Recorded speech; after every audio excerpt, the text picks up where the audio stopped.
how can we talk about what is abstract at all? I would say like it's something relational in a way. It has always like relation to something in real life, like in everyday life.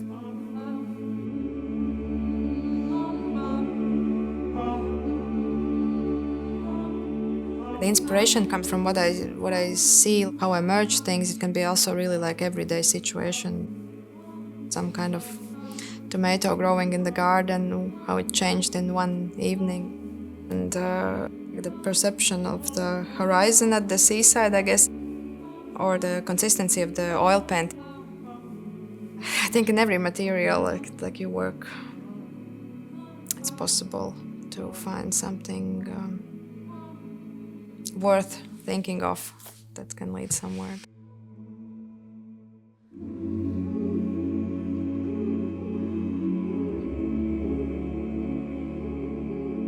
I think since childhood, I had like this moment that I felt that I really more perceived things like I love the visual qualities in a way. I like just enjoy them.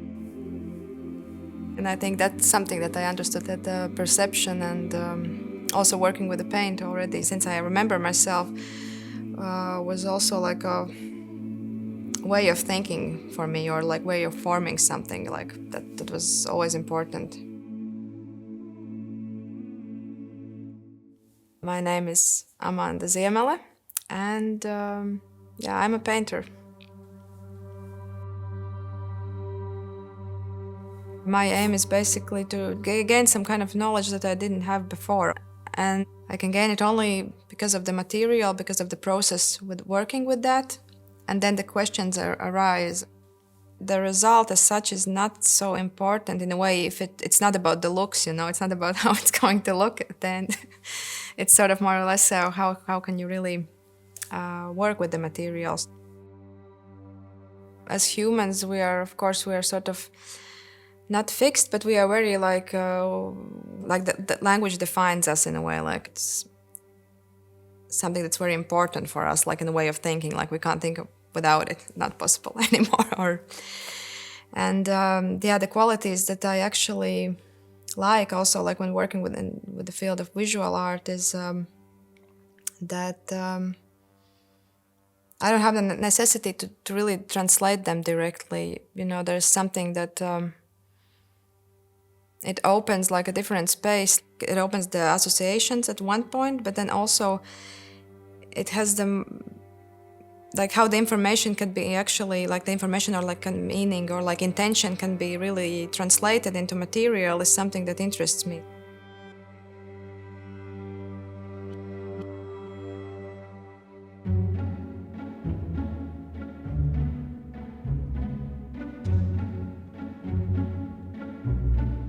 If we mention, for example, Venice, I don't know, maybe that's a potentially good situation. Within that project also, of course, I didn't know straight away what's the exhibition, how I will develop it, because that's the whole process I like being in, not knowing and then understanding. And and I was working with the paper, works like the gouache and paper also, and sort of just spontaneously like started folding in a way that I felt like, wow, that's already a structure on its own. And then I felt, okay, yeah, that would be very interesting. It would be really possible that something like that really like holds, I don't know, also against the gravity in a way. Can it hold like a figure that could be like huge enough and be stable enough and all these things? And therefore that was like some kind of a moment like, wow, yeah, I would definitely like to just try it, like as much as I can, like to understand how it's possible to develop it.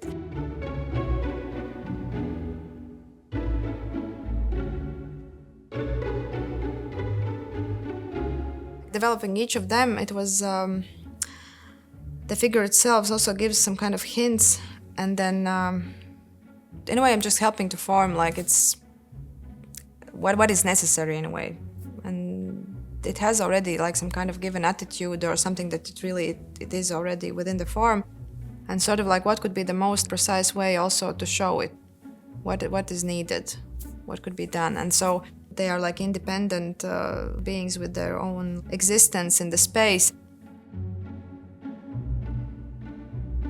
one work is sort of like crawling on the floor, and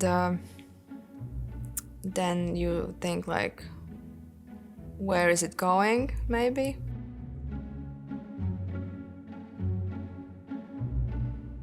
We see that the work has like in the skeleton some kind of like some qualities of the window.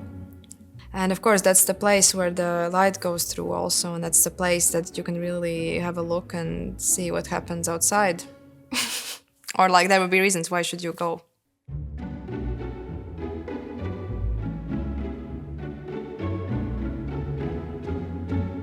The colors like this earth pigment, I knew that it actually would need that.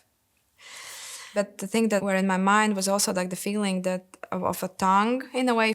The texture of it, it's sort of like, it's a bit rough and it's porous. So for me, like this porosity together with the color makes sense, and it could have like some kind of reminiscent also of tennis courts. But I mean, it couldn't be blue or it couldn't be something else, like no way. It's just, and for me, it's like about this precise feeling. And the same was also with the work that was, the title was like Close Your Eyes.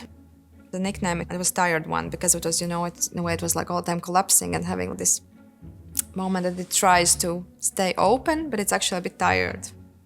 And the brightness of the orange, in a way, like the brightness of this orange pigment was very crucial in a way that it's almost like when looking at the sun, that sometimes like really it hurts your eye at one moment in a way. Like, and that's not like, I'm not trying to copy that, but there's like things, how they emerge and why, and like the choices and the decisions. That's something that's really like, it stays within the material.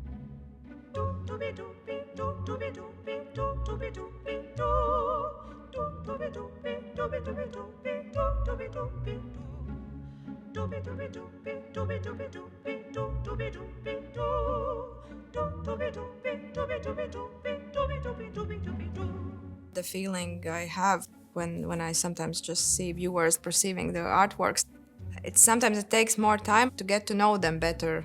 The viewer doesn't always need to have the knowledge I have about the works. It's like being there and spending time with the works and just giving a chance to getting to know them, to get in a way in the contact with them.